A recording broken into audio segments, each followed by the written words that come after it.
आज हर बंदा मारा मारा फिर रहा है और सभी का एक दर्द है कि बरकत क्यों नहीं हो रही है। कोई मुंबई से फोन करके कह रहा अच्छी कमाई है लेकिन पैसा रुकता ही नहीं। कोई कह रहा मैं 24 घंटे गाड़ी पे रहता हूं लेकिन जब उतर के हिसाब होता तो पैसा 0-0 होता है। कोई कहता दुकान अच्छी चलती है लेकिन फिर जब हिसाब लगाया जाता है तो रिजल्ट कैसा आता है? अगर मुझे 100 ग्राम पसीना आए ना तो 10 ग्राम आपको भी आना चाहिए। क्यों भैया, तुम तो गांव के हो हमारे, हाँ तुम्हें तो साथ देना पड़ेगा। ठीक है, मुस्तफा भाई हमारे गांव के हैं तो बड़ी मोहब्बत रखते हैं, इलाके में कहीं भी होना तो पता चल जाए तो आ जाते हैं, है ना। तो आप मेरा साथ दें, कम से कम 1 ग्राम पसीना बहाना है आपको, ठीक है ना। उंगली कटा के शहीदों में नाम लिखा लो, इसे ही कहते हैं, ठीक है ना। मैं क्या कह रहा था अभी आपसे, अगर हर शख्स की कंडीशन यही है कि सारे रोजगार के लिए रो रहे हैं, एक वजीफा आपको शायद कोई डोरी में बांध के दे, कोई वजीफा आपको शायद तावीज के जरिए दे, मगर एक वजीफा मैं आपको अमल के जरिए देना चाहता हूं। अपने दस्तरखान पर रोज किसी ना किसी को खाना खिलाया करो। क्या करना है? जोर से।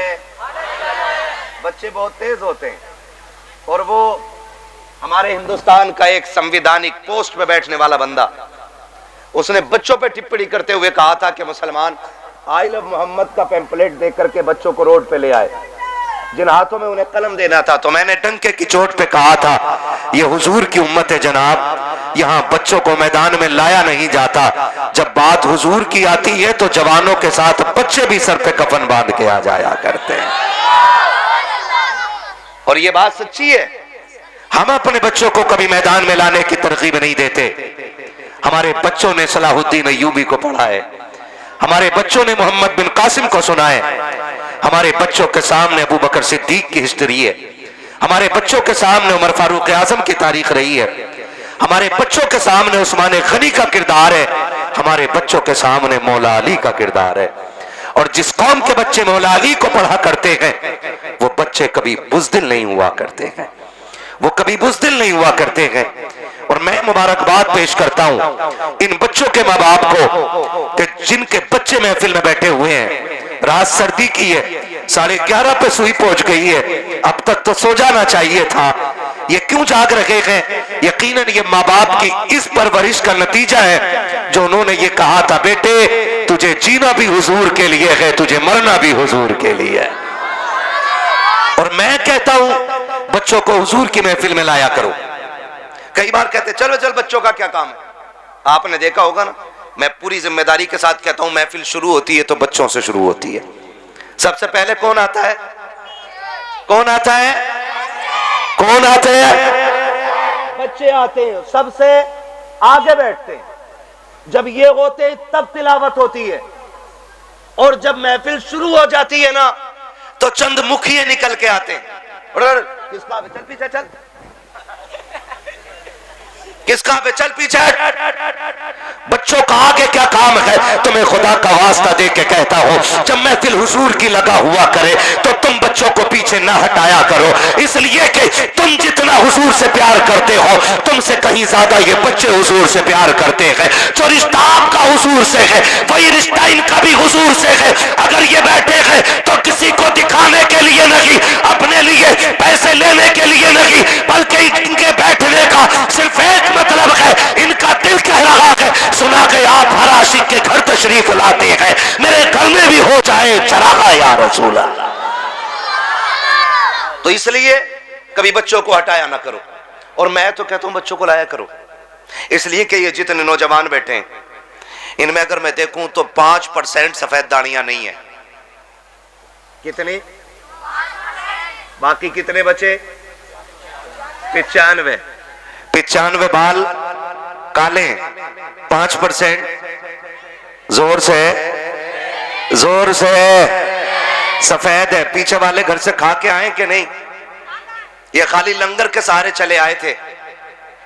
अगर खा के आए ना, भूख नहीं लग रही है तो फिर बोल दे जरा सुभान अल्लाह। 95% काले बाल वाले हैं और 5% सफेद बाल वाले। लोग कहते हैं जवान दीन से दूर हो रहा है, परसेंटेज मिला लो, देखो महफिल में जवान ज्यादा हैं कि बूढ़े ज्यादा हैं? कौन ज्यादा है? तो अब बताओ, जवान हुजूर से दूर हो रहा है कि करीब हो रहा है? जोर से, करीब हो रहा है। तो फिर अब ना कहना कि जवान हुजूर से दूर है। अच्छा जवानों, एक बात बताओ, तुम जो आज आए हो ना, ये तुम्हारा कमाल है? बोलो, किसका कमाल है? हुजूर का कमाल है बेटे, मेरा नहीं। मेरे जैसे तो कयामत तक कितने आएंगे और दफन हो जाएंगे, लेकिन आखिर में जो आएगा उसको भी यही कहना पड़ेगा कि जिंदगी खत्म हुई और कलम सूख गए, तेरे औसाफ का एक बाप भी पूरा ना हुआ। ये हर आखिर में आने वाले को ये कहना पड़ेगा। आप जो आके बैठे हो ना, ये माँ बाप की अच्छी परवरिश का नतीजा है। अगर माँ बाप अच्छी परवरिश करते ना, तब बेटे दीनदार बना करते। हर बेटा दीनदार नहीं होता है, बल्कि अच्छे माँ बाप की अच्छी औलाद दीनदार होती है। आप जो यहां बैठे हो ना, ये मां की उस गुट्टी का सवाल, उस गुट्टी का असर है जो उसने ये कह के पिलाई थी कि मैं सो जाऊं या मुस्तफा कहते कहते, खुले आंख सल्ले, खुले आंख सल्ले, खुले आंख सल्ले अला कहते कहते। ये उस गुट्टी का कमाल है, उस गुट्टी का कमाल है। तो 95% यहां पे नौजवान बैठे हुए हैं। यकीनन ये, जब मैं चाहता हूं कि बच्चे महफिलों में आने चाहिए, ताकि जब आने वाला कल होगा, हम कब्रिस्तान में होंगे और ये छोटे छोटे बच्चे हिंदुस्तान में होंगे, और फिर जब शहीद आजम कॉन्फ्रेंस मनाई जाएगी और कोई नजद की बदमाश औलाद आके कहेगा कि शहीद आजम कॉन्फ्रेंस करने की जरूरत क्या है, वो तो दो शहजादों की जंग थी, उनके लिए ये महफिल सजाने की जरूरत क्या है, तो बच्चे थप्पड़ मार के कहेंगे, मुंह बंद कर, हम तो बचपन से करबला वाले हुसैन की महफिल सुनते चले आ रहे हैं। इसलिए बच्चों को महफिलों में लाना जरूरी है। लाएंगे इंशाअल्लाह। और चच्चा लोगों से गुजारिश है, हटाना मत बच्चों को, भगाना मत, जहां जगह मिल जाया करे वहां बैठ जाया करो। आपसे बस ये कहने के लिए मैं बैठा हूं कि दौर बड़ा नाजुक है।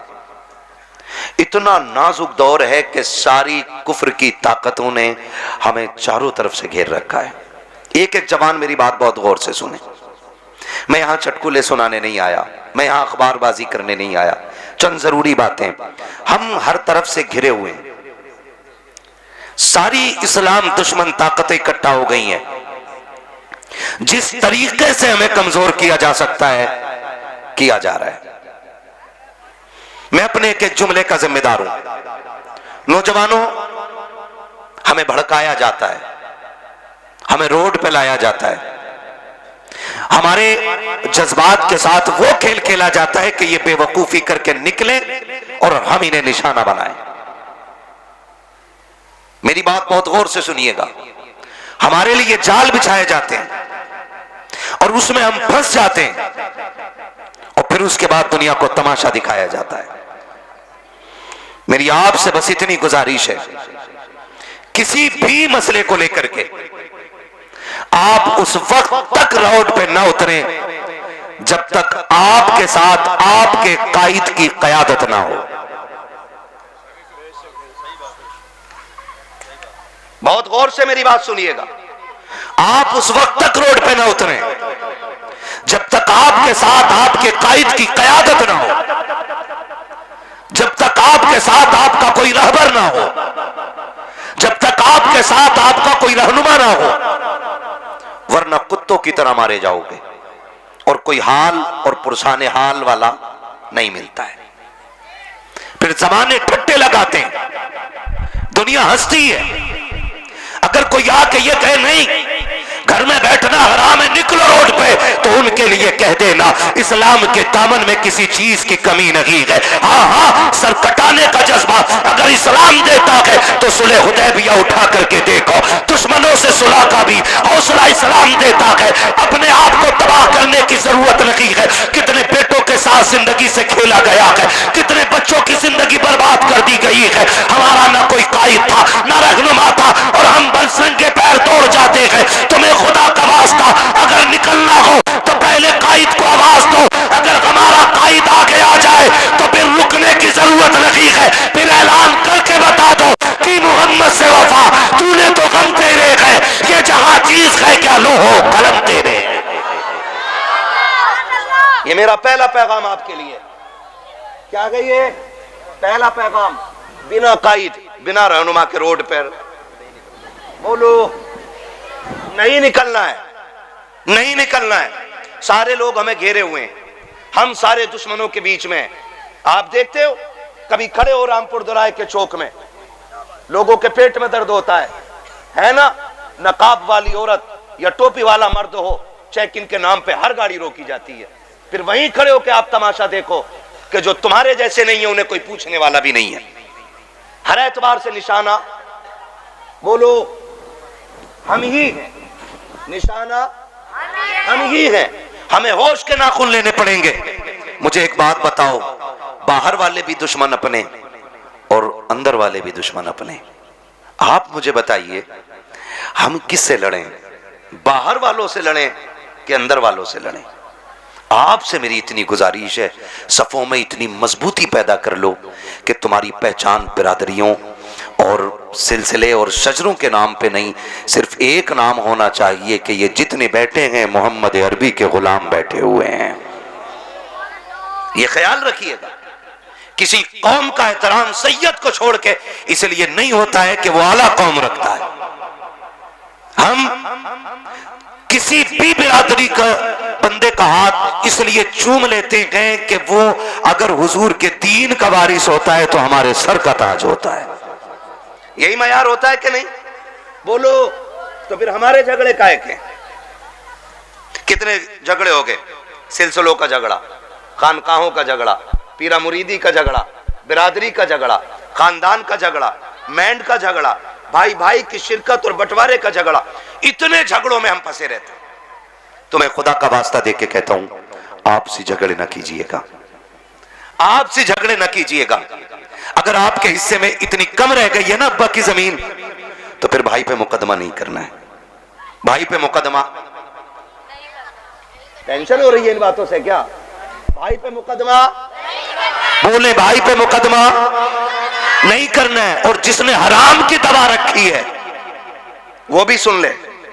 अगर इतनी सी तुमने हराम की दवा रखी है, अल्लाह कयामत में 7 जमीनों की मिट्टी इकट्ठी करा के गठरी बांध के सर पे रखवा के फिर कहेगा इसे लेके चल। और जब नहीं चला जाएगा ना, चोटियां इतना सुराख करती हैं तो इतनी मिट्टी निकाल देती हैं, और 7 जमीनों की इतनी मिट्टी निकाली जाए तो क्या हाल बनेगा? लेके चल लेंगे हम लोग? बोलो, लेके चल सकते हैं हम लोग? नहीं ना, तो फिर पीछे आग के कोड़े लेके खड़े होंगे, मारा जाएगा, चलाया जाएगा। इसलिए खुदा का वास्ता है, किसी भाई की नाजायज प्रॉपर्टी पे निगाह ना बिगाड़ना, अपने भाई के हुकूक को हराम समझ के डकार ना लेना, फ्री का समझ करके किसी की जायदाद पे कब्जा ना करना। वरना याद रखिएगा, भाई तो तुम्हें नजरअंदाज कर सकता है, भाई हो सकता है तुमसे कमजोर हो या शरीफ हो, तुम्हारा मुकाबला ना कर सके, लेकिन जब अल्लाह की अदालत लगेगी और जब मीज़ान पे अमल तोले जाएंगे, बड़े बड़ों के माथों पे पसीना आएगा, कोई बचाने वाला नसीब नहीं होगा। अगर ये चाहते हो कयामत में सुरखरू हो जाओ तो हक खा के न मरना, हक दे के मरना, ताकि तुम हक दे के जाओ तो कब्र में कोई अजान ना भी पड़े, फिर भी खुदा की रहमतें तुम्हारी कब्रों में उजाला करना शुरू कर। बस लगे आला हजरत अल्लामा मुफ्ती हम्माद साई किबला मुरादाबादी, हुजूर आसन साई किबला जिंदाबाद जिंदाबाद। करेंगे इंशाअल्लाह, वादा करते हैं इंशाअल्लाह। मैं इन बच्चों से कहूंगा, मेरे बच्चे, अगर गुर्बत आ जाए, मैं उन बड़ों बड़ों से क्या बात करूं जो सुनने तैयार ना हो। मैं बच्चों को समझा रहा हूं, बेटे अगर गुर्बत आ जाए और इतने फाके हो जाएं कि भूख का नंबर आ जाए, मैं कहता हूं मर जाना, किसी का छीन के चुरा के हराम का नहीं खाना। क्यों? जिस तरह गलत दवा से फसल खराब हो जाती है, उसी तरह हराम की रोजी से नस्ल खराब हो जाती है। नहीं खाएंगे ना इंशाअल्लाह। अगर तुम्हें रास्ते में गिरी पड़ी चीज भी मिले ना, मस्जिद के इमाम को जाके दे दो कि यह हमें राह में मिली थी।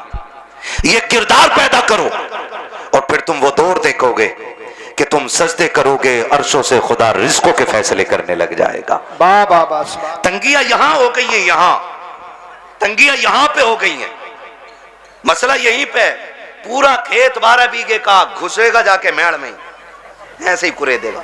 अब तो ऐसी मेड़ काट रहा जी, पता ही नहीं चलता ये कटी किधर से है? पता ना कहां से मिट्टी निकाले, पानी देवे मेड़ इतनी। हाँ, और मेड़ ऐसी कर दी ऐसे। क्यों? इसका दाव लगा इसने गिरा ली, उसका दाव लगा उसने गिरा ली, मेड़ ही टेढ़ी कर ली। ये कंडीशन है हमारी। ये मुझे बताओ, बरकत मेंढ से होती है कि खुदा के करम से? जोर से। उन लोगों को पता लग जाना चाहिए आज नबी वाले नबी का जिक्र कर रहे हैं और मेंढ वालों का तज़किरा हो रहा है। ठीक है जी, बरकत मेंढ से होती है कि खुदा के करम से? बच्चे ही बोल रहे हैं जिन्होंने आज तक मेंढ देखी ना होगी। जो फावड़ा मारे बैठा वो कतई बोलने तैयार नहीं, सोच रहा मुझे ही कैरिया दिखे और इस कमेटी वालों ने कहीं नाम ना बता दिया हो। ये कंडीशन है हमारी। बरकत कैसे होती है? बड़े बड़े बोले, बरकत किस चीज से होती है? रज़ाक कौन है? बोलो क्या बात है, सलामत हो। रज़ाक कौन है? इतनी जोर से पुकारो कि आवाज अर्शों तक चली जाए। रज़ाक कौन है? रोजी देने वाला कौन? रोजी देने वाला कौन? जिंदगी का मालिक कौन? हम सबका खालिक कौन? मौत का मालिक कौन? जब सब कुछ मालिक अल्लाह गए तो मेंढ क्यों काटी? क्यों काटी? कह रहा मानेगा थोड़ी, इसने इतनी काट दी, उसने ला के लोहिया हल, और जब मारा पलटा दे के उधर को ना, कह रहा अब भी बंधेगी ना बंधेगी सीधी कर। जी जी। हाँ, मुझसे ही पलटा है सही से जमीन। ट्रैक्टर वाला नाम दे रहा। सुन भाई कलुआ, बूरू गुड्डू, ट्रैक्टर सही से चलाया कर। क्या रुपए बीघा ले रहे हैं आजकल जुताई में? जल्दी से 300 रुपए बीघा ले रहा है। 300 रुपए बीघा के चक्कर में, प्रधान को खुश करने के चक्कर में दूसरे की मेंढ न काटना, वरना जिस दिन अल्लाह मौत का जेवर तेरे गले में लटकाएगा और तुझे कफन पहना करके कब्रिस्तान लाया जाएगा, दुनिया की रस्मों की तरह तेरा बेटा भी कब्र पे खड़ा होगा और खड़े होकर के कहेगा मेरे अब्बा पे किसी का हक हो तो माफ कर देना। तेरे बेटे के चीखने से अब तेरे डायरी दोबारा खुलने वाली नहीं है। जब तेरा बेटा तेरी खता की माफी मांगेगा, गैब से नकीब आवाज दे के कहेगा इसका भी हिसाब किताब का रजिस्टर बंद हो चुका है, अब तेरी माफी की जरूरत नहीं है। इसका इंतजार कब्र को था, ये लोगों की जमीनें काटता रहा, आने तो दे, अब इसको मैं देखूंगा और ये मुझे देखेगा। और जब खुदा का हिताब आएगा, कब्र में जब लट चलेगा, अल्लाह इतना मारेगा कि बचाने वाला नसीब नहीं होगा। 300 रुपए के लालच में किसी की जमीन काट के न जा, बल्कि गरीब का भला करके चला जा, यहाँ भी तेरा भला रखेगा, जाने के बाद कब्र में भी तेरा भला होता। बाबा दारे तकबीर, दारे रिसालत, मसलके आला हज़रत ख्वाजा का हिंदुस्तान, मिर्जापुर का सुन्नी मुसलमान, दारे हैदरी जिंदाबाद। करेंगे इंशाअल्लाह। और सुनो, छीन के खाने से बरकत नहीं होती, आगे का उठा के लौटाने से बरकत हुआ करती है। आगे का उठा के देने में बरकत है। और याद रखिएगा अल्लाह बड़ा करीम है, अल्लाह बड़ा करीम है। सखियों की अगर बात हो और अली के घर का तज़किरा ना हो तो बात अधूरी रह जाती है।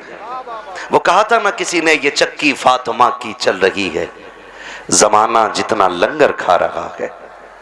समझ रही है कौन लोग हैं? ये वो लोग हैं जिनके घर में खुद 7-7 दिन के फाके होते थे। आज दुनिया उनके नाम का लंगर खा रही है, जिनके अपने बेटे गिरवी रखे गए, लेकिन आज दुनिया उनके घर की खैरात खा रही है।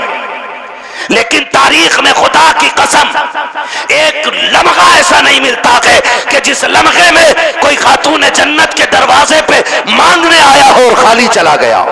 वाह बाबा जिंदाबाद। खाली चला गया है ना, कोई लम्हा ऐसा नहीं मिलता है कि कोई आया हो और खाली चला गया हो। माफ कीजिएगा, पहले का दौर बड़ा अच्छा था, पहले कहते थे मेहमान आएगा तब खाएंगे, और आज दस्तरखान बिछा हुआ, आगे फूफा कह रहा लल्ली ले उठाइए बाद में खाऊंगा, पहले फूफा से निपट लूं। जी जी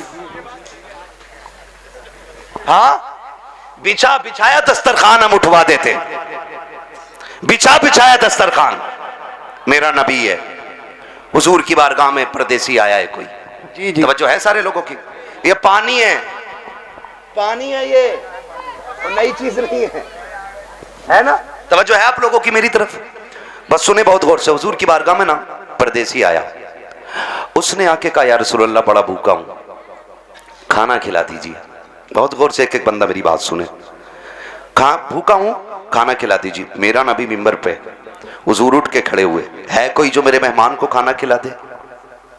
300 से ज्यादा सहाबा मस्जिद में, 300 से ज्यादा, और आका कह रहे हैं है कोई जो खिला दे? कोई नहीं उठा। फिर आका ने कहा है कोई जो मेरे मेहमान को खाना खिला दे? फिर कोई नहीं उठा। जब तीसरी बार कहा कि है कोई जो मेरे मेहमान को खाना खिला दे, हजरत सलमान फारसी उठ के खड़े हो गए, या रसूल अल्लाह, आका ऐसा नहीं है कि इनके पास है और खिलाना नहीं चाह रहे, सरकार जितने मस्जिद में बैठे हुए ना आज सबके फाके, मगर हुजूर इजाजत दें तो मैं एक ऐसा घर जानता हूं जिस घर से कोई खाली नहीं लौटा है, अगर आप कहें तो मेहमान को मैं ले जाऊं। हुजूर ने सलमान फारसी का मुंह देखा, मुस्कुरा दिए, समझ गए वो घर किसी और का नहीं, मेरी बेटी फातिमा जहरा ही का होगा। हुजूर ने फरमाया ठीक है ले जाओ। हजरत सलमान फारसी आए, सैयद कायनात का दरवाजा खटखटाया, मंदक्कल बाप, दरवाजा किसने बजाया है? आवाज आई सलमान फारसी, चचा कैसे आना हुआ? का एक मेहमान आया है और भूखा है, किसी के पास इतना नहीं कि कोई खिला दे उसे। सैयदा तुम्हारी चौखट से कोई खाली नहीं गया है। अंदर से आवाज आई, चचा मेहमान को थोड़ा साइड कर दो ताकि घर का राज न खुलने पाए, दूर कर दो। आपने मेहमान को थोड़ा दूर किया। सैयदा ने दरवाजा खोला, का चचा झांक के देखो ना, मेरे दोनों शहजादे भूखे जमीन पे सोए हुए हैं। आज मेरे घर का फाका 2 दिन हो गया है, कुछ होता तो मैं अपने बच्चों को भी खिलाती। सलमान फारसी की गर्दन झुकी, वापस जाने लगे। जैसी वापस पलटे, कहा चचा जरा ठहरिए तो सही। कहा क्या बात चचा उदास क्यों हो? कहा उदासी की बात यह है आज नबी के शहर में कोई मेहमान भूखा सो जाएगा, इतना सुना खातून जन्नत कहती ठहरे ना चचा अभी आती हो। अंदर तशरीफ लेकर के गई। आपके जहेज में जो आपको 17 पैबंदों वाली चादर मेरे मुस्तफा ने अता की थी, उस चादर को समेट करके ला करके कहा था चचा ये लीजिएगा और जाइए, यहूदी है शमून नाम का, उसके दरवाजे पे ले जाइएगा, उसको दे करके इसके बदले में जो खरीद लाइएगा। हजरत सलमान फारसी ने चादर ली है, रोते हुए यहूदी के दरवाजे पर गए हैं, मेहमान भी साथ साथ जा रहा है। जब शमून के दरवाजे पे गए, उसने चादर हाथ में ली है और उसकी खुशबू सूंघ के कहता है ये चादर किससे लेके आए हो? इसकी खुशबू बता रही है यह किसी जन्नती खातून के सर की चादर उतर के आई। जिंदाबाद जिंदाबाद। किसकी चादर है ये? हजरत सलमान फारसी फूट के रोने लगे, कहने लगे ये उस घर की चादर है कि जिस घर की चौखट पे बेइजाजत जिब्रील भी नहीं आया करते हैं। उसने चादर को खोला, कहा किसकी चादर है? कहा ये खातून जन्नत नबी की शहजादी की चादर है। उसने इतना सुना और अपनी उस चादर को सीने से लगाया। कहा ठहरो ठहरो ठहरो। उसने चादर को रखा एक तरफ, आटा दिया, जो दिए, खाने पीने का सामान दिया, साथ चादर भी दे के कहने लगा इसे भी लेके चले जाओ। आपने चादर भी ली, सामान भी लिया। जब वापस आने लगे गए, पीछे से शमून भी दौड़ा गए। उसने दौड़ते दौड़ते कहा था खाली चादर लेके जा रहे हो, मुझे भी बदले में कुछ दे के चले जाओ। कहा तुझे क्या चाहिए? कहा मेरी किताबों ने बताया है कि जो आखिरी पैगंबर होंगे उनके घराने की शान ये होगी कि दरवाजे पे भूखा आएगा तो खाली नहीं लौटाया जाएगा, वो अपने घर के सामान बेच देंगे लेकिन आने वाले की जरूरत पूरी करेंगे। उसने कहा था मैं समझ गया जिसकी बेटी का किरदार ऐसा है वो नबी की अज़मतों के साथ दुनिया में आया हो।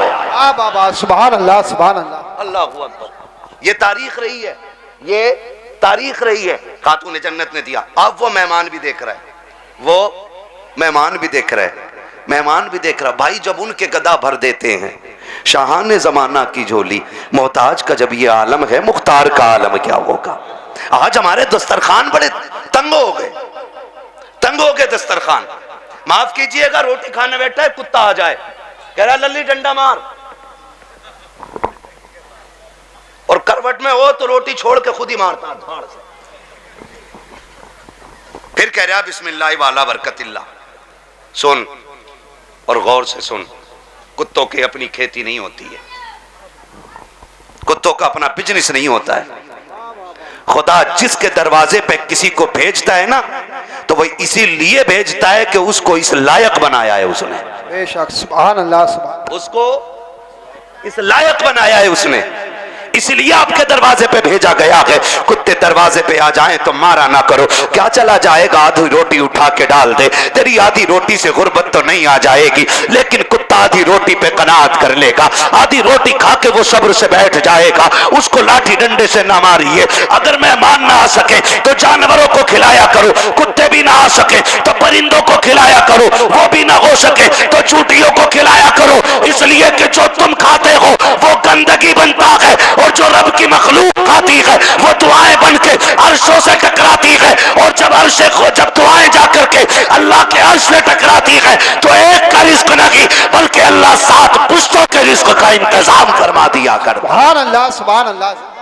और ये सबसे बड़ा वजीफा है, ये सबसे बड़ा वजीफा है। जान रहे हो, बारात लेके जा रहा है ना, बारात, बारात कितने चलने बारात में? बिल्कुल फुर्सत में ही है सब, 450। जिस बूथ पे वोट डाल दें उसे ही जिता दें, ऐसे ही है ना। 450 बारात जा रही है, तो कह रहे बारात में कह रहे यहाँ चलिए उधर यार, हाफिज जी तुम ना होंगे ना तो बात खराब हो जाएगी यार, गंगे से कोई जानता भी ना दिखे, ये बदमाशी दिखा रहे। और जब वलीमे की बारी आई ना अपने बाप के घर खिलाने की, कह रहे ना मैं तो गरीबों को ही खिलाऊंगा बस, एक हाफिज जी और 4 गरीब आदमी। मैंने सुन्नत अदा करी है, वो बेगैरत कल जो 400 450 लेके गया था तेरे बाप ने कमा के रख दिया था। ये कंडीशन है हमारी। निकाह इतना आसान कर दो कि कोई बेटी बेटी होने पे शर्मिंदा ना हो, इतने आसान कर दो निकाह कि कोई बेटी बाप के आगे नजरें झुका के खड़ी ना हो। निकाह इतने आसान कर दो कि बेटी मुस्कुरा के कहे शुक्र है हुजूर की उम्मत में पैदा हो गई हो। इतने आसान करो निकाह। लेकिन जब बारात ही 450 की हो और उसमें भी ना कोरमे के अलावा कुछ ना चलेगा जी। क्यों? दाल से कैंसर हो जा है काय का? हाँ, और वो कुत्ता कटिंग खाना देखा है? बफर गैम है कि बम्फर गैम है? अरे खड़े होकर जो खाते हैं उसे क्या कहते हैं? सुन लो भाई स्टैंडर्ड वाले सुन लो, है स्टैंडिंग। कितना अजीब दौर आ गया। जब हम छोटे थे ना, बारात में जाते थे तो एक जगह बैठा दिया जाता था, और कोई हाँ पाल पे या जमीन पे इज्जत से बैठाते थे वो लोग। एक चावल लेके आ रहा है, पीछे से बूरा लेके आ रहा है, उसके पीछे से घी लेके कोई आ रहा है, ठीक है ना, ये चलता था। फिर कोई खान चावल है, किसी के हाथ में सालन है, किसी के हाथ में पानी है, मेहमानों की तरह खिलाया जाता था। अब ना सारे तबाकों में नुकसानी कर दी बैलों की तरह, आओ और नांदों पे लग जाओ। और लोग कह रहे हैं ये स्टैंडर्ड नहीं है, ये कुत्ता कटिंग खाना है। हाँ आओ लग जाओ। हालत देखो, कहीं नंगे पहुंच जाते हैं ना तो वो यूज एंड थ्रो, वो प्लेट जो आती है कई फाइबर की, गत्ते वाली जो प्लेट होती है ना, यूं टूट जाती है फाइबर वाली, उसमें चावल रख लिया। आगे देखो कोरमा, अरे कबाब, ये तो बहुत देर बाद दिखे, वो भी उसमें। क्या आगे चला, अरे शामी कबाब भी है, वो भी उसमें। और आगे देखी कोल्ड ड्रिंक, भर लिया गिलास, अब गिलास लिए घूम रहा। अब ये बता खागा कैसे है? खागा का जर्दा भी मार दें उसमें ही। जियो यार, सलामत रहो, बड़ी हिम्मत है भाई। हम एक दिन कोई गुलाब रेस्टोरेंट है, कौन सा है वो, बाग बड़े वाली साइड में ना, एक दिन भाई उसमें हम दावत में चले गए, अल्लाह माफ करे, हमें तो रोटी हाथ ना आई। हाथ क्या ना आई, हमने देखा सारे कुत्तों की तरह खा रहे हैं। मन के चलो लौट चलो। इंसानों की यहां गुंजाइश ही नहीं है। हाँ, इंसानों के एक बुड्ढे बड़े मियां को देखा, साहब भाई कोरमा प्लेट चिचिया रही और लिए घूम रहा तमाम सफेद कपड़ों पे, इसके लिए मर गए हम। शादियां इतनी महंगी कर दी हैं कि आज गरीब खून के आंसू रो रहा है। जहेज की महंगाई कम नहीं थी कि खानों की महंगाई इतनी कर दी है। अब तो गोलगप्पे भी वहीं रखे हैं, छोले भी हैं, कबाब भी हैं, कुछ तो ऐसे टूट पड़ते हैं जैसे मिला ही नहीं है कभी। और सच्ची बात बताऊं, ये टूटने वाले वो होते हैं जो अपने बीवी को छींचड़े फेंकने पे भी गालियां बोलते हैं। हाँ भाई, और लड़की वाले से कहते सुन हड्डी ना हो कोरमे में, क्यों बगले लेके आएगा। एक बेटी को पालने में बुढ़ापा आ जाता है बंदे पे, एक बेटी को पालने में। आज तुम फेंकते हो खाने को, आज बर्बादी कर रहे हो, आज तुम्हें किसी के बाप की इज्जत की परवाह नहीं है। कल जब तेरे आंगन में बेटी आएगी तब तुझे पता चलेगा बेटियां कितनी कीमती हुआ करती है। तूने किसी की बेटी को एक बोटी के लिए जलील कर दिया, एक रोटी के लिए जलील कर दिया। अगर बिरयानी ठंडी मिल गई, पूरी जिंदगी बेटियों को ताने दिए जाते हैं कि तेरे बाप से गर्म खाना नहीं खिलाया गया। अगर एक बराती फाके से लौट जाए तो गालियां दी जाती है कि तेरे बाप से मेहमानों को रोटी नहीं खिलाई गई। और बेटियों वालों, अगर बेटे वाला ताना दे गर्दन मत झुकाना, गिरबान पकड़ के पूछना, बता तूने किस नबी का कलमा पढ़ा है? क्या तेरा भी नबी वो है जो मेरा नबी है? क्या तेरा भी वो रसूल है जो मेरा रसूल है? क्या तेरा भी वो दीन है जो मेरा दीन है? अगर कहे हाँ तो बता कि नबी ने फातिमा की बारात में कितने खाने खिलाए थे। बाबा जिंदाबाद। पूछ जाकर के गरेबान पकड़ के। हद हो गई है। जिसका बस नहीं चलता बेटी के बाप पे दबाना शुरू कर देता। निकलो इन चीजों से, निकाह आसान कर दो ताकि बेटियां मुर्तद ना हो। बेटियां मुर्तद ना हो। जिसकी भाग जाती है वो कहता जी मेरा उससे मतलब ही नहीं। और पहले अगर किसी लड़के ने, किसी बंदे ने उसकी बेटी को किसी गैर के साथ किसी होटल में या किसी कैफे में देख लिया और बता दिया तुम्हारी बेटी फला जगह देखी, कह रहे हो उड़ा रहे हो,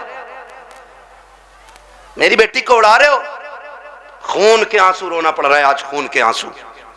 एआई पे जाके पता करो 2021 से अब तक कितनी लड़कियां गायब हुई हैं। 13 लाख लड़कियों का आंकड़ा दे रहा है एआई। कितनी 13 लाख लड़कियां, बच्चियां। कंडीशन कितनी नाजुक हो गई ये पता है आपको? मरा जा रहे, आप भी कह रहे हैं बुलेट ही लूंगा, और लेके 8 दिन बाद कह रहे हैं बिकवा दी यार, तुम्हारे ताल्लुकात में तो अच्छे लोग होंगे, चला क्यों नहीं रहा? तेल बहुत खा रही है। क्यों? तुझसे इसमें तेल नहीं पड़ रहा? और बेटी के बाप ने अपना खून नहीं छोड़ के तुझे दे दिया। कह रहे हैं बिकवा तो बुलेट इसकी जगह बोलूंगा मैं। स्प्लेंडर भी ज्यादा खा रही है, वो जो आ रही है एक और बैटरी वाली। हाँ, और बुड्ढो अब्बा से गुजारिश करूंगा, ये बुड्ढे अब्बा जो होते हैं ना लिस्ट लिए घूम रहे आप बेटे की बारात में, कह रहे ये सारी चीजें होनी चाहिए, सारी चीजें। कह रहे आप बुलेट ये वाली हो, बेड ये वाला हो, सोफा ये वाला हो। और बुड्ढे की कंडीशन ये है कि एक दिन भी लल्ला इसे बेड पे लेटन नहीं देगा। और मरा जा रहा कि पिलाई 3 सूद से कम ना हो, 3 इंची वाली पिलाई चाहिए। और फिर कह रहा देखो जहेज जो उठा रहे ना उनसे कह रहा बेड हल्का है भारी है भाई, ऐसा लग रहा है इसके बाप ने बनवा के रख दिया है, हल्का है भारी। निकलो यार इन चीजों से कब तक। बताओ मुझे एक बात बताओ, बेड घुनेगा कि नहीं? गाड़ी खराब होगी कि नहीं? बोलो। जहेज खत्म होगा कि नहीं? तो फिर ऐसी चीज के लिए क्या मरना जो खत्म होने वाली चीज है। और बेटियों से भी गुजारिश करूंगा, ये जो मुखिया की बेटी को देख के अपने अब्बा से कह रही है अब्बा 12 फीट वाला ही फर्नीचर बनवाइयो मेरे कमरे में भी। बेटियों से मेरी गुजारिश है कभी अपने बाप से फरमाइश ना करना। और लड़कों से गुजारिश है जो बाप से दगा करके तुमसे शादी करे उससे कभी निकाह ना करना। इसलिए कि जो बाप को छोड़ सकती है जहर देके वो तुझे भी मार सकती है। ये याद रखना बिल्कुल। हाँ, 1.5 घंटा हजरत नाली पे बैठ के फोन पे बात करके कह रहे अब्बा जैसी मैंने देखी है तुम 7 साल में नहीं देख पाओगे। ये कंडीशन है हमारी है। आप अंदाजा लगाइए ना मेरी बात जो मैं कह रहा हूं। हाँ, इमाम साहब फजर में 2 रुकू पढ़ दे 1 रकात में, कह रहा लो कल से आना ही ना हमें भी, कह रहा टांगे पत्ती आ गई। 2 रुकू में टांगे पत्ती आ जाती हैं और 1.5 घंटा नाली पे खड़े होकर मच्छर काट रहे हैं, डेंगू बन गया, फोन ही नहीं हट रहा कान पे से। ये आशिक नहीं होते हैं, ये मलेरिया की औलाद लवेरिया होते हैं। आपसे मेरी गुजारिश है, वो बच्ची हमारी नस्ल को अच्छा बना ही नहीं सकती है कि जो अपने माँ बाप से गद्दारी करके हमारे घर में आई होगी। ये याद रखिएगा। और बेटियों से कहना चाहता हूं, सुनो, ऐसे भी होते हैं छपरी, 3 महीने मुंबई में काम करके बाल यहां को लटका के और कड़ा पहन के बुंदे लटका के और यूं चल रहा, यूं धब्बा नहीं लगने दे रहा यहां को। धब्बा लड़कियों को बहका रहे कि हम इतना पैसा कमाते हैं, लड़कियां लालच में आ जाती हैं, जी सोने वाला है, गाड़ी वाला है। मेरी बेटी हाथ जोड़ के कहता हूं खुदा की कसम, अगर 7 जमीन की दौलत उठा करके एक पल्ले में रख दिया जाए, चांद सूरज को उतार करके उसी दौलत के साथ रख दिया जाए, ये सारी कायनात की दौलत मिलके तेरी इज्जत के एक लम्हे के बराबर नहीं हो सकती है। जो इज्जत तुझे खुदा ने अता की है, जो इज्जतें तुझे मुस्तफा ने दी है, दुनिया अगर दौलत का लालच दे तो थूक देना, कह देना तेरी दौलत, तेरी मोहब्बत मेरे बाप की मोहब्बत से ज्यादा नहीं हो सकती है। बाबा दारे तकबीर, दारे रिसालत, बस लगे आला हजरत अल्लामा मुफ्ती हम्माद साई किबला उलमाए ले सुन्नत जिंदाबाद जिंदाबाद। तवज्जो है सारे लोगों की। ओ भाई, बेटियों से एक बात कहूंगा, बहुत गौर से मेरी बात बेटियां सुन लें। हो, हमारी मर्जी है हमारा निकाह, इस्लाम ने तुझे हक दिया है निकाह का, मर्जी का भी हक दिया है, लेकिन किसी किताब में यह नहीं लिखा है कि बाप और भाई की दस्तार और पगड़ी पे जूते मार के तू घर से निकले। इस्लाम ने तुझे इसकी इजाजत बिल्कुल नहीं दी है। हाँ, वो है ना तेरे लिए इख्तियार, निकाह उस वक्त तक नहीं होगा जब तक तेरी मर्जी शामिल नहीं होगी। ये दिया ना इस्लाम ने तुझे हक, तेरी मर्जी के बगैर निकाह बोलो नहीं हो सकता है, ये हक है तुझे इस्लाम ने दिया। लेकिन ये कौन सी बात हो गई, तुम मानो ना मानो मुझे निकाह उससे ही करना है, निकाह उससे ही करना है। मेरी बेटी सुन, जब भी तेरा दिमाग डाइवर्ट हो, तेरा जहन बदले, कभी तेरा ख्याल गलत हो, माँ बाप को धोखा देने का ख्याल हो ना, एक बात याद रखना कि तेरे बाप का कितना एहसान है तुझ पे, बस इतना सोच लेना कितना एहसान है। मैं उसकी 18 साल की मजदूरी की बात नहीं कर रहा हूं, मैं 20 साल तेरे लिए जो धक्के उसने मार्केट में खाए मैं उसकी भी बात नहीं करता।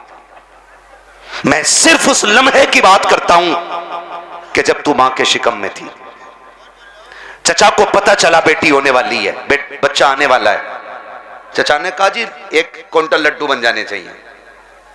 बनते हैं कि नहीं? 1 क्विंटल लड्डू बन जाने चाहिए। दादा ने कहा सोम पपड़ी से नीचे मीठा नहीं बटेगा। मां हॉस्पिटल में गई, रात को 1 बजे कॉल आया, डॉक्टर ने कहा मुबारक हो तुम्हारे घर में बेटी आई है। चचा जहां था वहीं गिर गया। सुन मेरी बेटी, दादा की सांसें रुक गई और दादा बिस्तर पे लेट के कहता है मुझे वारिस चाहिए था, बेटी नहीं।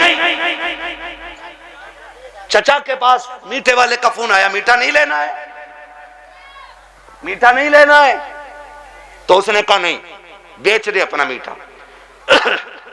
का ऑर्डर तो किया था ना? कहां ऑर्डर तो किया था, कहा फिर लेगा क्यों नहीं? कहा बेटा होता तो मीठा बांटता, बेटी आई है इसलिए मीठा नहीं चाहिए।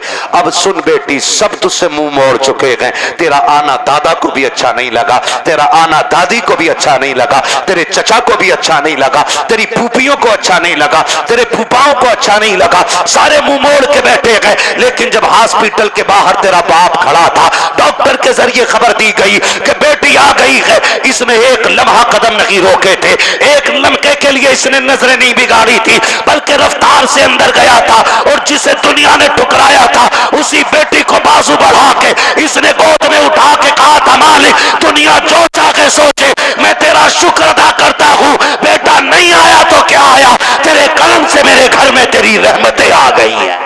जिंदाबाद जिंदाबाद जिंदाबाद, सुभान अल्लाह। ये मेरी बेटी, जब तुझे कोई नहीं अपना रहा था तब बाप ने अपनाया था, वरना फेंक देता वो भी किसी कचड़े के ढेर पे।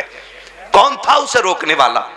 आज उसी का मुंह काला करके भाग जाती हो, आज उसी के मुंह पे कलंक पोत के कहती हो कि मैं एक होशियार बच्ची हूं, मैं समझदार बच्ची हूं। सारी दुनिया की औरतों की अक्ल एक पल्ले में, नबी की फातिमा जहरा की अक्ल दूसरे पल्ले में रखो, सुभान अल्लाह। फिर कायनात की औरतों की सारी अक्लें खातून जन्नत की अक्ल की बराबरी नहीं कर सकती हैं। हाँ नहीं कर सकती हैं, लेकिन तुम्हें पता है ना, जब हैदर कर्रार मौलाए कायनात रिश्ता मांगने के लिए आए, हुजूर उठे घर की तरफ चले, जिब्रील आ गए, या रसूल अल्लाह किधर? का जिब्रील रिश्ते के लिए आया बैठा है, बेटी से पूछ लूं ना? तो जिब्रील कहते हैं आका ये रिश्ता जन्नत में रब ने कर दिया है। कहा हुआ है? जन्नत में रिश्ता हुआ है। कि ये रिश्ता अल्लाह ने अर्शों पे कर दिया है। का मालूम है? का फिर भी आप का बात यह है कि बेटी से इजाजत लेने जा रहा हूं। जी जी हुजूर क्यों? ताकि इसलिए कि कल जब बेटियों को रुखसत करने की बारी आए ना, तो बाप अपनी मर्जी से बेटियों का गला दबा के रुखसत न करे, बल्कि निकाह से पहले हर बाप अपनी बेटी की इजाजत जरूर ले ले। जी जी जी, ये बाप का फर्ज था।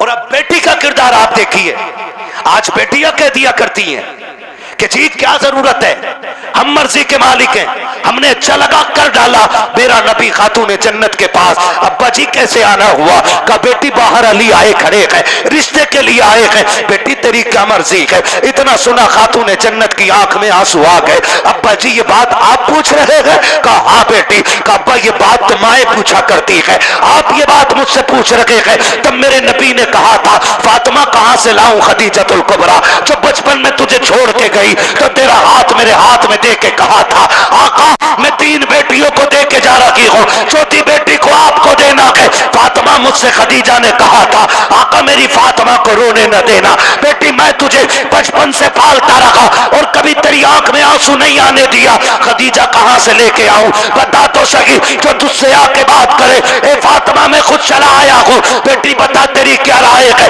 तब खातून जन्नत ने कहा था अब्बा जिसमें तेरी रजा है उसमें मेरी रजा है। आज दुनिया कहती है हुसैन ने नेज़े पे कुरान पढ़ा है, ये कमाल हुसैन का है। खुदा की कसम अगर नेज़े पे कुरान हुसैन ने पढ़ा है तो सिर्फ कमाल हुसैन का नहीं बल्कि खातून जन्नत का कमाल है। अगर माए बादशाह होती है तो बेटे नेज़ों पे चल के कुरान सुनाया करते। सुभान अल्लाह सुभान असल अल्लाह। ये चीज है, असल ये चीज है। बेटियों से भी गुजारिश है ना करना डिमांड, ना करना डिमांड, सब्र के साथ जिंदगी काट जाओ। कट जानी है ये तो, कट जानी है, 60 भी कट जानी है, 70 भी कट जानी है, फटे जोड़े में भी कट जानी है, 20,000 के लहंगे वाली की भी कट जानी है। मरना सभी को है, लेकिन याद रखो अगर तुम इस हाल में जाओ कि तुम्हारे बदन के कपड़ों पे 25, 26, 30, 40 पैबंद लगे हों, लेकिन तुम्हारे शोहर की तुमसे नाराजी ना हो, तो तुम कब्र में जैसी लेटोगी आखिरी तख्ता लगेगा, अल्लाह तुम्हारी कब्र में जन्नत की खिड़कियां खोल देगा। वाह वाह वाह सुभान। असल चीज है शोहर की रजा। इसलिए मैं बहन बेटियों से कहूंगा जिंदगी ऐसी गुजारें कि जिससे रब भी राजी हो, रसूल भी राजी हो। और पैसे वालों से, जमीन वालों से कहूंगा निकाह कुछ अल्लाह रसूल के लिए भी कर लो, अल्लाह रसूल के लिए भी कुछ निकाह करो। ये सबसे ऊपर लिखा होता निकाहु मिन सुन्नती फमन रगीब अन सुन्नती फलैसा मिन्नी, ये सबसे ऊपर लिखा होता है। लेकिन मसला ही कुछ और है। 4 बेटे अल्लाह ने दे दिए ना, तो हिसाब लगा रहा है, हिसाब लगा कह रहा कि 10 लाख गुड्डू में मिलेंगे, 10 पप्पू में मिलेंगे, 10 अच्छन में मिलेंगे, 10 बल्लन में मिलेंगे, 40 लाख का मालिक बैठ गया, बन गया बैठे बैठे। हिसाब लगा रहा, तू कारून नहीं है, तू शद्दाद नहीं है, तू आमान नहीं है, फिरौन नहीं है, क्या है तेरे पास दौलत है, क्या औकात तेरी? हुए नाम वर बेनिशां कैसे कैसे, जमी खा गई आसमां कैसे कैसे। बड़े बड़े कब्रिस्तानों में चले गए। कोई डिमांड जहेज की ना कीजिएगा, करेंगे इंशाल्लाह कोशिश करेंगे कि डिमांड ना करें, करेंगे कोशिश। अच्छा, कितने नौजवान हैं जो हाथ उठा के वादा करें कि हम बिना मांगे निकाह करेंगे? सलामत रहें माशाअल्लाह, बगैर मांगे हैं? नहीं, क्या बात है, सलामत रहे मेरे लाल। अल्लाह इन बच्चों की जवानियां अच्छी करे। खुदा करे कि ये बच्चे वो दिन देखें ये दूल्हा बने हो और इनके चेहरों पे बातें मदीने वाले मुस्तफा की हो रही हो। आमीन, सुभान अल्लाह। हाँ जी, करेंगे इंशाल्लाह। हल्का हाथ रख भाई, एक दूसरे को देख के हंसो मत, आज वादा कर लो। मौत आनी है, मौत आनी है, मरना जरूर है। मुझे साहब भाई ने बताया कि दादा ने भी हाथ उठाए, तो मैंने कहा फिर टेंशन क्या, दादा तो सबसे आगे होता मांगने में, इसलिए ये पहला वादा तो दादा ही करे कि मैं नहीं मांगूंगा, डिमांड नहीं करूंगा, वादा करे। लड़की वाला जो मुट्ठी बंद करके दे देना वो ले लो। निकाह इतने आसान कर दो कि बेटियां मुर्तद ना हो, बेटियां मुर्तद। और आपसे एक गुजारिश है, मैं उन बाप भाइयों को सबसे बेगैरत मानता हूं जो बेटियों की कमाई खाते हैं। बुरा लगेगा, कड़वा भी बहुत है। वरना मुझे एक बात बताइए, ये जो ऑफिसों में हमारी बच्चियां जा रही हैं, इनकी सैलरी 6,000, 7,000, 12,000, 15,000 है, और अभी आईफोन कौन सा लॉन्च हुआ है? 17 प्रो मैक्स बड़े बड़े कमाने वालों ने नहीं खरीदा है। ये 15,000 की सैलरी में ऑफिस में जाने वाली पे कहां से आ गया?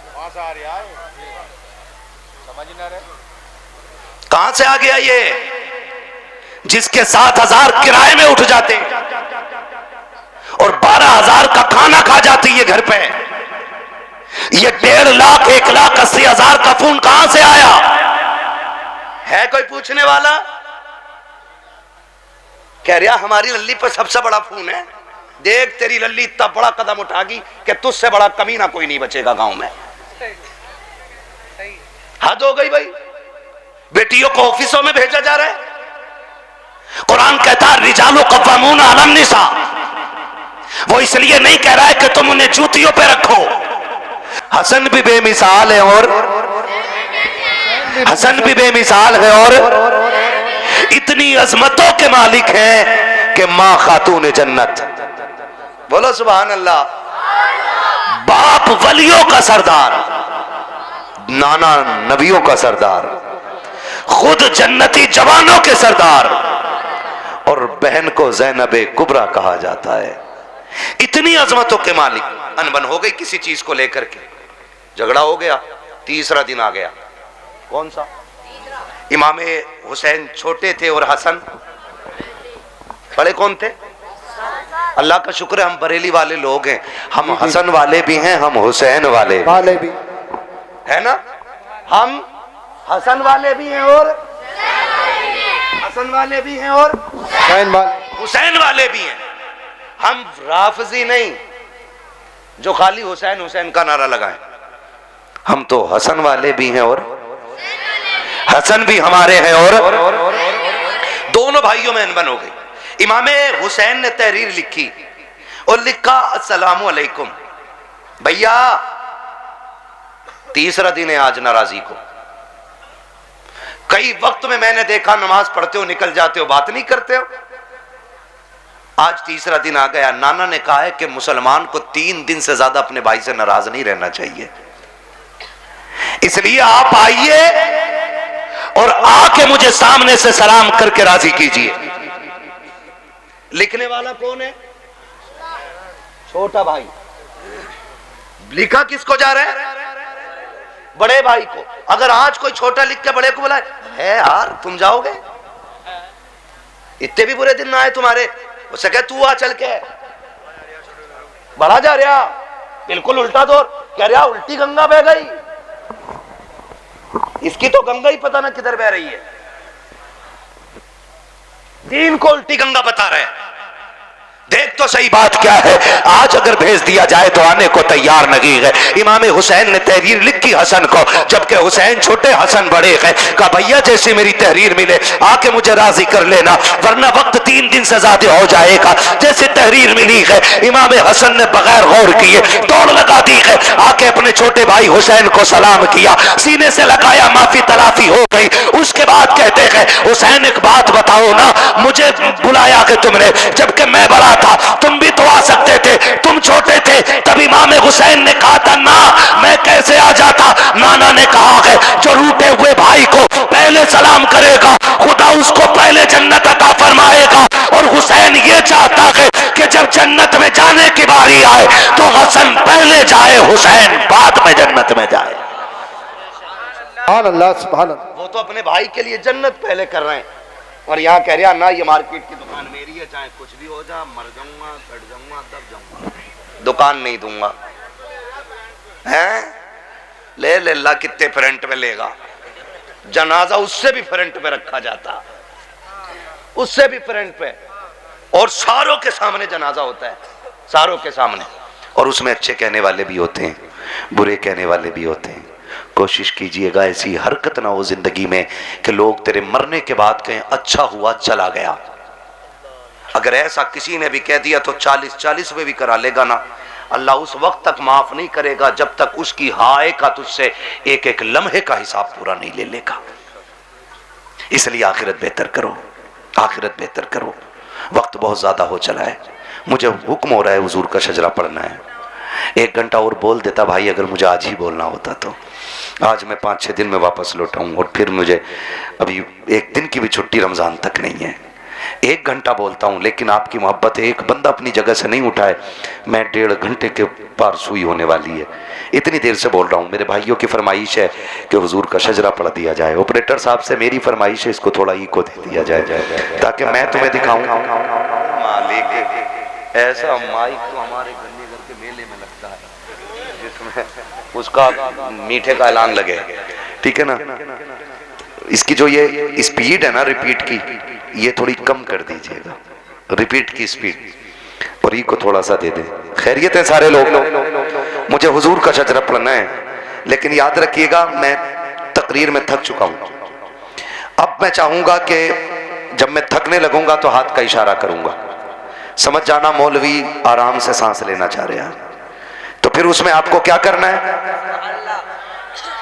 ये मेरे बच्चे बैठे इतने अच्छे, बड़ा अच्छा साथ आपने दिया है, आखिरी लम्हा रह गया, साथ देना है, जोर से बोलो सुभान अल्लाह। जी जी, बस इतने बच्चे काफी है मेरी तकरीर के लिए, मुझे हजारों की भीड़ नहीं चाहिए, मुझे 4 चाहिए, हुजूर के सच्चे वफादार चाहिए, ठीक है ना। फिर खुल के बोले यार सुभान अल्लाह।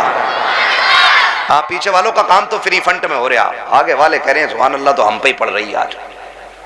और कभी इतनी जोर से सुभान अल्लाह कह दिया करो कि गला बैठ जाए तुम्हारा भी, ताकि अम्मी पूछे क्या करके आया। का अम्मी शहीद आजम कॉन्फ्रेंस थी, करबला वालों की महफिल सजी थी, उन्होंने सर दिए थे, मैं उनके नाम पे अपनी आवाज कुर्बान करके आ गया हूं। बोले जरा जोर से सुभान अल्लाह। साहब भाई ने जब बुलवाया था मेरी गाड़ी यहाँ खड़ी थी, क्योंकि इधर गाड़ी किसी ने लगा दी, अंदर नहीं आ पाया, मैं वहां खड़ा था, तब भी आवाज यहीं यहीं की जा रही थी। पीछे वाले तो कसम से ऐसे बैठे कि बोलेंगे नहीं, मौलवी साहब तू फेफड़े निकाल के दे दे, ठीक है ना। खाली सामने वाले साथ दें और बोले सुभान अल्लाह। मेरा हाथ का इशारा हो तो डंडी ना मारियो, सुभान अल्लाह बोल ही दियो, कहीं ऐसा ना हो कारी यूनुस के तुम डंडी मार के सुभान अल्लाह कहना भूल जाओ, मौलवी सांस लेना भूल जाओ। देंगे ना साथ इंशाल्लाह। हाँ जी, बस खाली सामने वाली डिस्प्ले अच्छी हो जाए। चच्चा लोगों बोलो जरा सुभान अल्लाह। माशाअल्लाह ये 5-6 चच्चा एक जगह ही है, प्लान करके आए कल अल्लाह एक ही जगह बैठेंगे हम तो। कोई नहीं मसला। अल्लाह इन बुजुर्गों की उम्र में बरकत अता फरमाए। ये बड़े अच्छे लोग हैं, सफेद दाढ़ी वाले, नसीब से मिलते हैं, नसीब से। नौजवानों, अब दाढ़ियां सफेद होने से पहले कब्रिस्तान में ले जाके डाल दिया जाता है। हाँ, अब दाढ़ी सफेद होने का नंबर नहीं आ रहा है, अब बहुत जल्दी जल्दी मौतें आ रही हैं। ये चंद सफेद बालों वाले रह गए हैं, इनकी इज्जत कर लो। मेरे आका ने फरमाया, जिसने सफेद बालों वाले की इज्जत की, उसने मदीने वाले मोहम्मद की इज्जत कर डाली है। हाँ जी, तो ये बैठे, इनका बैठना भाई से बरकत है। अब जरा खुल के बोलो सुभान अल्लाह। अगर सफेद दाढ़ी के मैंने तारीफ कर दी है तो चच्चा झूठ मत बोलियो बैठक में बैठ के। कल अल्लाह अमिया तूने क्या देखी? अमिया तो हमने देखी 6 किलो की है। एक बुढ़े ने ये बात कही तो दूसरा कह गया, शाहपुर की बात थी ना, दूसरा कह रहा हो तुमने क्या देखी? हमने देखी अमिया 12 किलो की। कह रहे यार तुमने झूठी बोल दिया। बोले हाँ तू कतई सच बता रहा, 6 किलो की अमिया। तो झूठ ना बोलना है ना। अल्लाह ने ये उम्रें दे दी है ना, तो फिर तस्बीह हाथ में ले लो, तस्बीह हाथ में ले लो, रब को रो के दिखा दो। अल्लाह बड़ा करीम है, आंख से आंसू गिरने में देर लगेगी, उसे गुनाहों को बख्शने में कोई देर नहीं लगेगी। ठीक है ना। जो मेरे भाई आए हैं, जिनकी फरमाइश है मैं शजरा पढ़ने लगा हूं, है ना। कमेटी वाले भाई, बैग कहां तुम्हारा? रख दिया बैग? अब तो निकालने का टाइम है ना बैग। हाँ, सलामत रख के इनके लिए दुआ करना। ऐसे लोग मेहनतें करते हैं तब हमारी आपकी मुलाकातें हो जाती हैं। ठीक है ना, मेहनत है इनकी, पैसा इनका, और हम तुम्हारी मुलाकात हो जाती है। और उसमें भी सुभान अल्लाह कहते हुए बोझ लग जाता है। ठीक है ना, सुभान अल्लाह कहना ना छोड़ना, वरना मैं शजरा छोड़ दूंगा। इसलिए कि याद रखना कि ये नमाज जनाजा नहीं है जो तकबीरें पूरी करके हटूंगा। जितने तक तुम साथ दोगे उतने तक मैं साथ दूंगा। ठीक है ना कारी साहब? ठीक, आपको भी बोलना पड़ेगा सुभान अल्लाह। हाँ, ये कारी साहब बड़े काबिल आदमी है माशाल्लाह। आप बोले जरा खुल के सुभान अल्लाह। ये रिश्वत के 50 रुपए हैं क्या? नहीं, अभी तो मैंने शुरू भी नहीं किया है। ठीक है ना। अल्लाह सलामत रखे हमारे नौजवान भाइयों को। बोले जरा खुल के सुभान अल्लाह। तुम साथ देते रहो, बाकी का मुझे शक है, तुम पे नहीं है। ठीक है ना, ताकि मैं सांस ले सकूं। बस इसलिए सुभान अल्लाह कहलवा रहा हूं, ताकि झूठ ना हो कि भाई कहो सुभान अल्लाह नेकियां मिलेंगी और अपना काम चलाते रहो। ठीक, मुझे सांस मिलेगी, आपको नेकियां। जोर से बोलो, जोर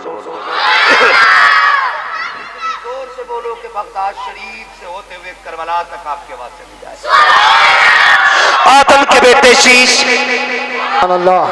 हाँ, देखो नाराज होकर ना बैठो, ये मुझसे कह रहे हैं मैं इसलिए पढ़ रहा हूं, वरना मैं खत्म कर चुका होता। अगर सुनना है तभी बोलिएगा, वरना मर्जी है आपकी। थोड़ी देर में ना हुजूर हसन मियां साहब क़िबला की आमद होगी। ठीक है ना, बोलो जरा खुल के सुभान अल्लाह। आदम के बेटे शीश, शीश के बेटे अनस, अनस के बेटे कैनान, कैनान के बेटे मैलाइल, मैलाइल के बेटे ब्यारत, ब्यारत के बेटे इदरीस। सुभान अल्लाह, सुभान अल्लाह। मुंह मत देखो, मुंह ना देखो, बोलो फिर जब मैंने बोलने कहा तो खुल के बोलो सुभान अल्लाह। आदम के बेटे शीश, शीश के बेटे अनस, अनस के बेटे कैनान, कैनान के बेटे मैलाइल, मैलाइल के बेटे ब्यारत, ब्यारत के बेटे इदरीस, इदरीस के बेटे मुतवशिक, मुतवशिक के बेटे लबकने का नाम, लबकने का नाम के बेटे नूह, नूह के बेटे साम, साम के बेटे जुलाल, जुलाल के बेटे शालिक, शालिक के बेटे आबिर, आबिर के बेटे दाता, दाता के बेटे रावा, रावा के बेटे सारू, सारू के बेटे नाखुन, नाखुन के बेटे तारिक, तारिक के बेटे इब्राहिम खलीलुल्लाह, इब्राहिम खलीलुल्लाह के बेटे इस्माइल ज़बीहुल्लाह, इस्माइल ज़बीहुल्लाह के बेटे केदार, केदार के बेटे अवाम, अवाम के बेटे अमल, अमल के बेटे साबिर, साबिर के बेटे सलमान, सलमान के बेटे रईसा, रईसा के बेटे इलियासा, इलियासा के बेटे औद के बेटे हव्वा, हव्वा के बेटे अदनान, अदनान के बेटे मोहित, मोहित के बेटे नज़ार, नज़ार के बेटे मुदिर, मुदिर के बेटे इलियास, इलियास के बेटे मुदरिका, मुदरिका के बेटे खदीमा, खदीमा के बेटे किनाना, किनाना के बेटे नदर के बेटे मालिक, मालिक के बेटे फार, फार के बेटे गालिब, गालिब के बेटे लुई, लुई के बेटे काब, काब के बेटे मुर्रा, मुर्रा के बेटे किलाब, किलाब के बेटे कुसै, कुसै के बेटे अब्दे मनाफ, अब्दे मनाफ के बेटे हाशिम है, हाशिम के बेटे अब्दुल मुत्तलिब है, अब्दुल मुत्तलिब के बेटे अब्दुल्लाह है, और अब्दुल्लाह के बेटे मोहम्मदुर रसूलुल्लाह।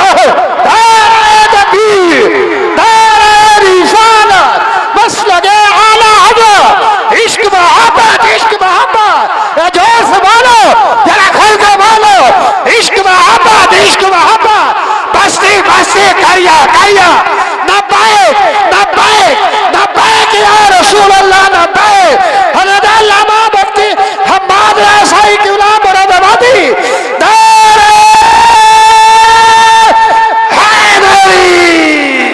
बस जो हुए गलत उनको माफ़ फरमाए रब्बे कायनात। ज़िंदगी ने दिया साथ, फिर होगी मुलाकात।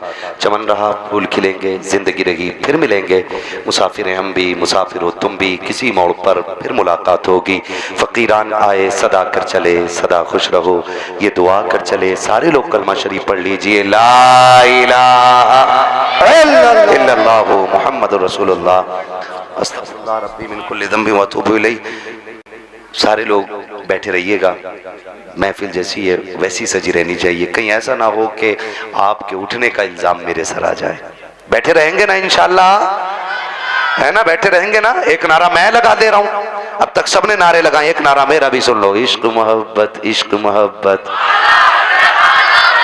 इधर क्या सुले कुल्ली और वहां भी बैठे हैं क्या? नहीं ना, तो फिर सारे सुन लियो, फिर खुल के बोलो, इश्क मोहब्बत, इश्क मोहब्बत, आला हजरत, आला हजरत, इश्क मोहब्बत, इश्क मोहब्बत, आला हजरत, आला हजरत, बस्ती बस्ती करिया करिया,